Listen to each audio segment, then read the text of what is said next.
Hello and welcome back to my channel. Jacob Payton here. Today we'll be talking about something a bit different.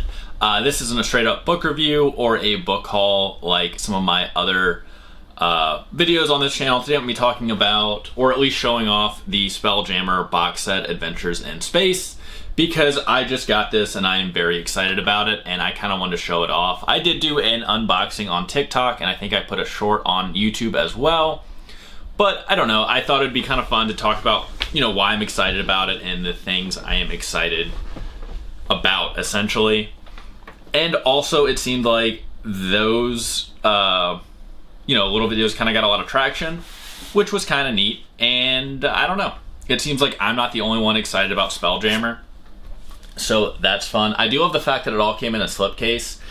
And as someone that's been playing Dungeons and Dragons since I was 11 years old, I really like that it's kind of getting into these box sets a bit more. I really hope this is a trend that continues, and I would love so much if they did the same thing with Greyhawk.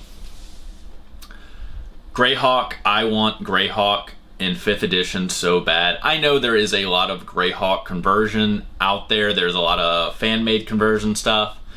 But I don't know, it just would be really cool to get some sort of Greyhawk box set. A little bit, I guess, why I like box sets is when I started playing Dungeons and Dragons, 3.5 is what everyone was playing.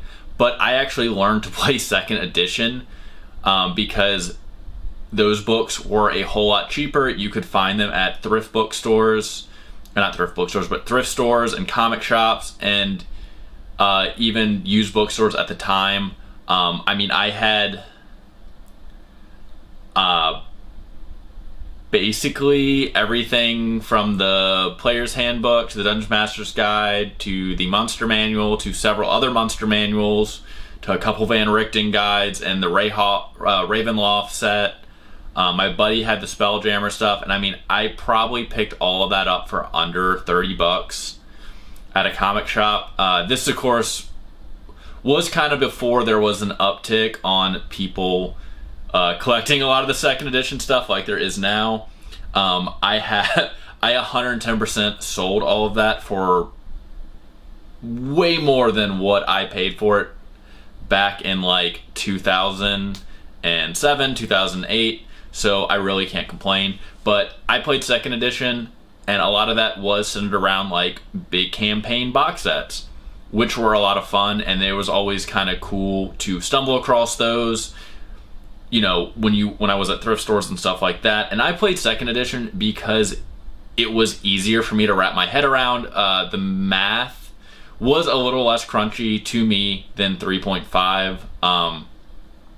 I can now do 3.5, but it was very daunting to me as a kid. And also the fact that 3.5 was a little darker, I feel like, than 2nd edition. I don't know, maybe it was just kind of like the visuals and stuff like that was a little more kid-friendly. Compared to 3.5, which I remember reading Dragon Magazine, because for some reason my local library had a subscription to Dragon Magazine, and most of the stories in 3.5, even like people talking about campaigns, was, oh yeah, and then everybody died.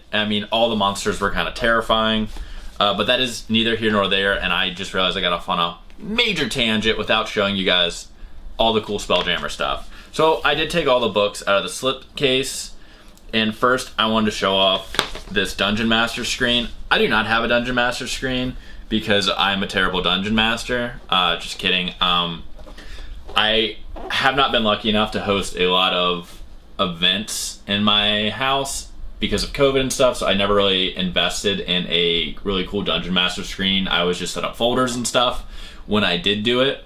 So this is really cool. I love the art on this. You have like basically this giant sharky thing, and whatever this insect, spider, fish, right, there's a lot going on and I love it. And it also has a bunch of ship tasks and stuff like that inside here. Just a lot of different cool stuff. There's ship quirks, ship cargo tables, ship encounter tables. So another thing about me, if you haven't read any of my books or you are new to my channel, I really love aquatic horror and aquatic encounters. Now, that does not mean when I play Dungeons and Dragons, I want people to spend a bunch of time on boats.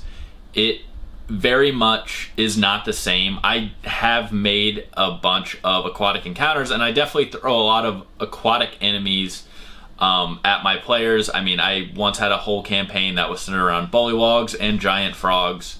It was a pretty low level campaign. A bunch of my players got eaten and were saved, but none of the halflings were happy, is the moral of that story. So I love the fact that Spelljammer, while it does take place in space, it is in magic ships. So it very much has that aquatic element to it. I mean, a lot of the things that basically travel through space or swim through this wild space, as it is referred to, I mean, they look like sharks and whales and leviathans and krakens. And I very much enjoy that. I like the visual aesthetics element of Spelljammer a whole lot. And yeah, it does everything for me, essentially, because it is an aquatic campaign setting without being an aquatic campaign setting, because you have a lot more options in space, whereas I think in a lot of aquatic campaigns, if you can't swim underwater, you are essentially screwed, and there's only so many encounters you can have that take place on top of a ship or like on the deck of a ship, or you know, things like that with before your players get very upset or just get bored and lose interest in the campaign. Of course, you can have a lot of island campaigns and a lot of island hopping, but yeah, I don't know. I've always loved Spelljammer. I was not lucky enough to find a lot of Spelljammer books when I was in my phase of tracking down second edition stuff to play when I was younger. Like I said, most of my friends had them, so I was able to play some Spelljammer campaigns, but it definitely seemed like people that had Spelljammer stuff, a lot of that stuff didn't seem to show up at thrift stores and the like, at least not during the time period that I was looking for it. So it definitely seems like it is a more popular campaign setting, or at least was a more popular campaign setting, and I'm hoping it is again. So this is from the Astral Adventurer's Guide, which is part of the box set. Once again, awesome giant ship, bunch of one-eyed sharks on the back. I don't know if you guys can see that. And yeah, there is, right inside, we get a look at what is probably a bunch of player characters that we haven't seen before. We have like a hippo person. We have this person with like big eyes that kind of looks like maybe a bat or a monkey thing, and then like a mantis. So right off the bat, we get some different character options, which seems pretty fun. We get the Astral Drifter background. We get Wild Spacer backgrounds. I am kind of interested to see what new races we get. So do deal with me. Yeah, we get Astral Elves, Auto Gnomes. They look pretty fun. GIF, which are these are the hippo people. And then we have the Hadazi, which are like, I guess they're like monkey bat things. Either way, pretty cool. The Three Keen, which I knew about, the Plasmoid. The Three Keen are these, they're kind of like mantis ant looking things. They are a playable race in other campaign options. I've come across them in the Forgotten Realms a couple times. I know they're in different, not player handbooks, but monster manuals. I've never seen anyone play them when we played in the Forgotten Realms campaigns, but they've definitely been astral enemies before, which is really fun. I also, yeah, I mean, it gives you a lot. I'm looking at the ship options, and there is a lot of ship options right off the bat. It's got the traditional hammerhead ship, which is a lot of fun. It seems like it might also give options into kind of making ships, which I think is always a fun part of the game as well. Yeah, I mean, there's a lot of ship options. I'm not gonna go over all of them, but either way, there's a lot of stuff in here. If you're new to Spelljammer or you've played Spelljammer before, I think this is gonna give a lot of really fun options. And I'm excited to try to convince people to play it because the game I'm in now, I've been talking about this and people are like, I don't really understand what Spelljammer is. And I'm like, oh, that's cool. Don't worry about it. I'll bring the books next time we all sit down because I'm going to definitely try to get everyone to play it. The next book in the package is Boo's Astral Menagerie. And I'm not going to flip through the whole thing.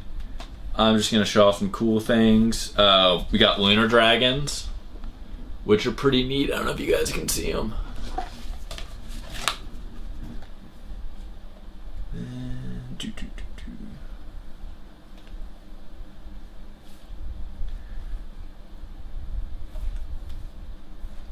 Yeah, and then we got the Cosmic Horror, which is kind of like almost like a lamprey mixed with a squid, which seems like a lot of fun.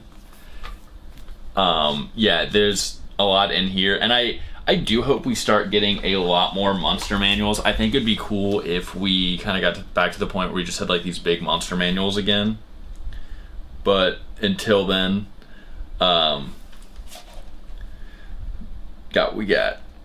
next up we have an adventure, which is the Light of Xarxis, and it says when a cosmic enemy threatens to destroy their world, brave heroes must do everything in their power to save it. This quest will take them across the teeming oceans of wild space to the silvery void of the Astral Sea and beyond. Along the way, they'll make friends, encounter terrifying foes, and face one cliffhanger after another. Can they save their world before time runs out? Light of Xarxis is a Dungeons & Dragons adventure designed for characters of levels 5 through 8. Yeah, this looks really cool. I'm not going to open this book up. I don't want to spoil it for anyone that is going to play through the campaign. I'm sure other YouTubers will do that in a short time, but I don't want to be the person to do it. I really hope this also kicks off more kind of official adventures being set in the Spelljammer universe, and I'm also very interested to see if Spelljammer campaigns get opened up on DM's Guild, because I know a lot of creators put a lot of awesome stuff on DM's Guild, and it would be super cool if we start getting a bunch of Spelljammers campaign. And also, you know, campaigns and adventures, fingers crossed. Like I said, I do hope the Spelljammer box set is very successful. I hope it leads to more box set, and I also really hope it leads to Wizards of the Coast, you know, deciding that, hey, bringing back more campaign settings isn't a bad idea, because once again, I would love to get a Greyhawk campaign setting. So very much. I mean, I'm absolutely over the moon that we have a Ravenloft campaign setting, and as well as now a Spelljammer campaign setting, and of course we have Eberron. So it's not all doom and gloom. I mean, obviously there's enough Greyhawk stuff out there that you can kind of piece enough together and convert it to 5e. But it would be awesome, you know, to have something akin to the Spelljammer box set as Greyhawk.